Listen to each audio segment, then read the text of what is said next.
What's up, guys? Welcome back to the channel. I hope you guys really do enjoy my videos. Today I wanted to do more of an informational type video. I know my last two videos were typically a vlog, but if you guys don't know, I am pursuing a certification in personal training, so I can talk all day about this stuff. But what this video is going to consist of is the workouts that I like to do for specific muscle groups to really appear more aesthetic wise in the gym.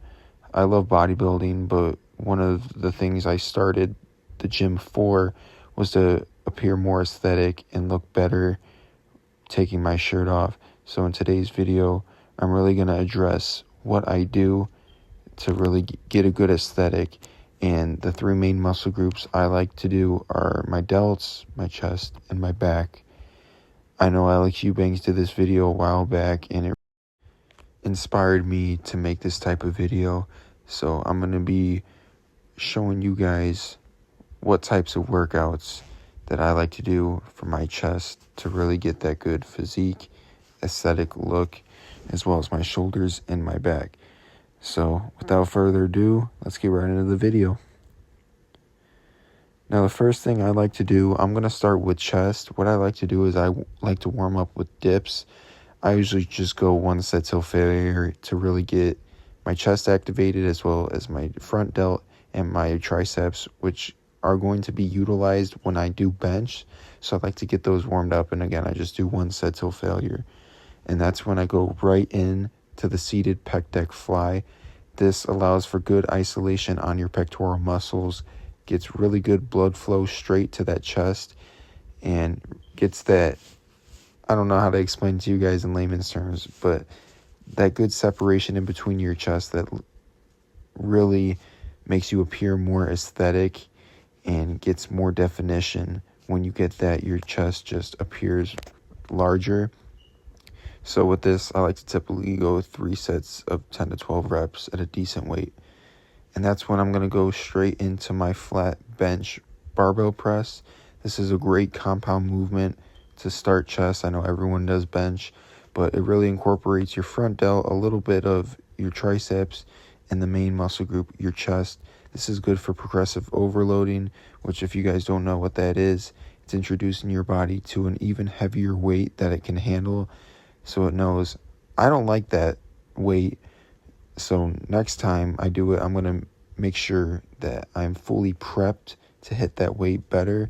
So progressive overloading really allows you to feel out that heavy weight even if you fail, so that your muscle can build stronger, which is what you want to do in progressive overloading. The next thing I like to do is the incline dumbbell press. I really like to go dumbbells here because it gets good isolation and equal weight on each arm, and you're hitting that upper chest for nice activation. When you get that top pectoral muscle, the pectoral minor, it really brings out that aesthetic. Now that my chest is feeling completely amped, I like to go into a low to high cable fly. This kind of combines the movement, a little bit of the incline bench and your normal pectoral fly, but this is really good for feeling that stretch that you can't on a normal incline bench, and really gets a focus on that upper pec, which again, if you can get that growing, your chest will just appear larger and give you that great aesthetic that you want. And that's basically it for chest. I really make sure to emphasize intensity over volume to really get that good definition in my chest. So now we're going to go straight to back. What I like to start is a really nice lat activation, and I'm just going to go with my basic lat pull down. I kind of go with a closer grip to really get that focus on the stretch of my lats when I'm bringing it up. If you can see, I overstretch it, which I like to do, and come in for a nice contraction. The next thing I like to do, a lot of gyms don't have this, it's a T-bar row. This is a really good row machine that gets that focus on your back. If you're doing heavy weight for your row, it's going to really bring out your big back and give you that V-taper that you want, and really allows you to look more aesthetic and be comfortable taking off that shirt at the gym. And then I kind of just continue that row movement, I go with the seated cable row. This is really good for emphasizing that stretch. Usually I like to introduce my back to a movement and then go right into kind of a similar movement that just overstretches my back to make sure that I'm putting on a nice load to my back, and my muscle fibers in my back are like, yeah, I don't like that. I'm going to grow back way bigger. So that's why I like to do that.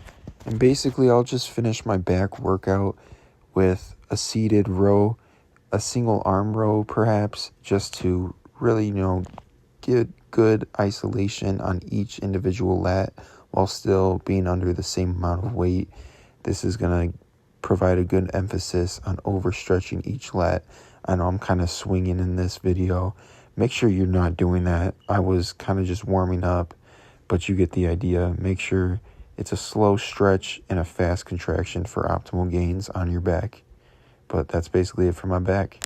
And for shoulders, what I like to do first is just really activate that rear delt. Nothing too crazy, just activating it really good. Incorporate my rear delt on my back days, so that's why I'm not really showing you too much for my shoulder days. But I'm going to go right into my lateral dumbbell raises. This really gives good activation to that side delt. And if you have a really big side delt, it really brings out your aesthetic. And it's just, when your shoulders look bigger, it makes your whole frame look a lot nicer and more aesthetic. And then right after that, I like to do my Smith machine assisted shoulder press. Again, this is just for really growing them big shoulders that makes you appear larger and, once again, more comfortable taking off that shirt. When you get big shoulders, like I said, it makes that whole frame appear nice and huge, which you want for all the ladies and all your little gal pals that you like at the gym but never talk to. This is really good for that compound movement and progressive overloading, which I talked about earlier.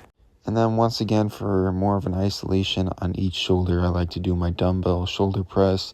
This allows for that good stretch on each shoulder and really a good movement for that progressive overloading, just introducing each individual shoulder for that similar weight, well, the same weight, and, showing off to the ladies. And that's basically all I do for my shoulders, because really I put an emphasis on intensity over volume. When you do that, you really get the best possible gains. So I hope you guys did enjoy this video. It's more of an informational video. And if you guys do want to see more stuff like this in the future, make sure you just like, comment, subscribe, as that's the best way to let me know that you guys are liking the content that I put out. I know it was a little bit choppy. I was kind of trying to just get the words out because I had so much to say. But once again, make sure you like, comment, subscribe, stay fit, and I'll see you guys in the next video. Peace out.